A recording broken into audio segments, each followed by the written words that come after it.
Namun pada saat yang sama hatinya terasa lebih tenang. Bukti yang ia cari-cari akhirnya ditemukan.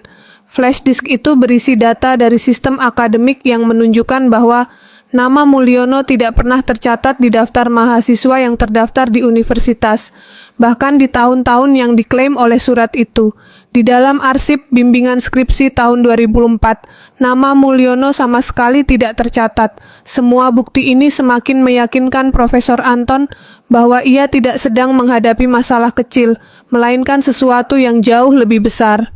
Permainan ini tidak hanya melibatkan pemalsuan dokumen akademik, tetapi juga manipulasi data yang sudah diatur dengan rapi untuk kepentingan yang lebih besar. Di luar ruang kerja Profesor Anton, mahasiswa mulai merasakan adanya ketidakberesan yang terjadi di kampus mereka. Laila, seorang mahasiswi cerdas yang dikenal vokal dan berani, memimpin kelompok mahasiswa yang tergabung dalam gerakan integritas. Kelompok ini dibentuk sebagai respons terhadap banyaknya laporan tentang manipulasi data akademik dan ketidakberesan yang terjadi di kampus mereka. Laila dan teman-temannya mulai menggali lebih dalam ke dalam sistem akademik universitas dan menemukan bukti-bukti bahwa data akademik kampus telah dimanipulasi. Salah satu temuan mereka adalah bahwa nama Mulyono yang seharusnya tidak ada dalam arsip, entah bagaimana bisa terdaftar di dalam surat pernyataan yang sudah beredar. Melalui investigasi lebih lanjut, mereka menemukan adanya perubahan data yang tidak wajar dalam sistem kampus yang seharusnya hanya dapat diakses oleh pihak tertentu. Keberanian Laila dan teman-temannya semakin menguat, meskipun mereka tahu bahwa menghadapi sistem yang sekuat ini tidak akan mudah. Namun, mereka merasa ini adalah langkah yang harus diambil untuk membongkar kebohongan yang selama ini disembunyikan. Ketika Laila dan kelompoknya mulai menggali lebih dalam, mereka menemukan hal yang sangat mencurigakan di arsip bimbingan skripsi tahun 2004. Di salah satu berkas yang berisi daftar bimbingan mahasiswa, mereka menemukan sebuah halaman yang tampaknya sengaja dicabut. Halaman itu tidak hanya hilang, tetapi robek dengan kasar, seolah sengaja dicabut dengan tergesa-gesa. Keanehan ini langsung membuat Laila berpikir bahwa ada sesuatu yang lebih besar yang sedang disembunyikan. Segera setelah itu, Laila menghubungi Profesor Anton dan mengatur pertemuan darurat di rumahnya.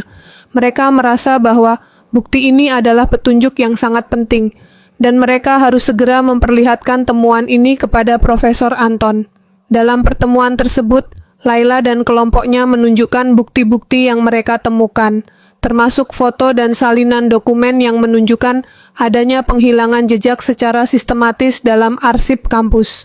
Profesor Anton terkejut, tetapi juga merasa semakin yakin bahwa ia tidak bisa lagi diam. Semua bukti yang ada menunjukkan bahwa kampus mereka terlibat dalam manipulasi data akademik yang sangat terorganisir. Profesor Anton semakin yakin bahwa ada sesuatu yang lebih besar yang sedang disembunyikan di balik kasus ini.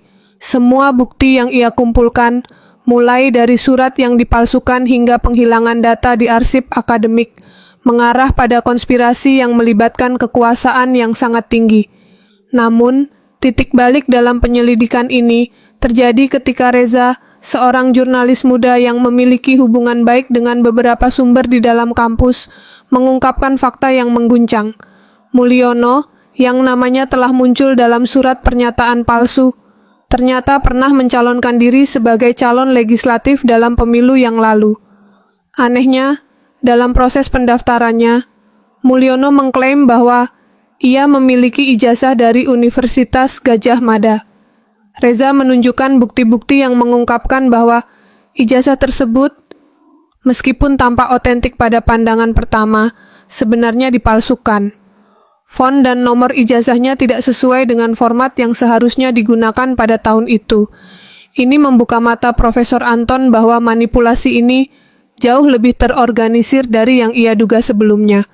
Semua petunjuk yang ada menunjukkan bahwa ijazah palsu ini bukan hanya untuk Mulyono, tetapi juga mungkin digunakan untuk tujuan yang lebih besar, mungkin melibatkan banyak individu yang memiliki kepentingan dalam mengendalikan sistem politik.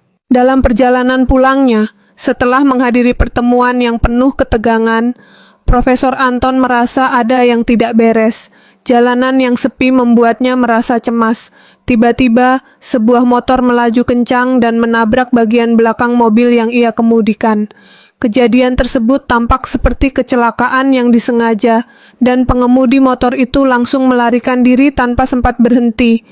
Namun, saat mobilnya dibawa ke bengkel untuk diperiksa, montir yang memeriksa mobilnya menemukan sesuatu yang mengerikan. Sebuah perangkat pelacak GPS tersembunyi dengan rapi di bawah kolong mobilnya. Ini adalah sebuah pesan yang sangat jelas, bahwa ada seseorang yang mengawasi setiap langkahnya. Setiap keputusan yang ia buat, setiap pergerakan yang ia lakukan, kini seolah menjadi bagian dari permainan yang lebih besar. Profesor Anton merasakan ancaman yang lebih besar dari yang pernah ia bayangkan. Ancaman ini bukan hanya terkait dengan dirinya, tetapi juga melibatkan keselamatan orang-orang terdekatnya. Ia semakin yakin bahwa ia telah memasuki sebuah jalur berbahaya, dan bahwa musuh yang ia hadapi bukanlah orang biasa, melainkan individu dengan kekuasaan yang sangat besar, yang siap melakukan apa saja untuk menutupi jejak mereka.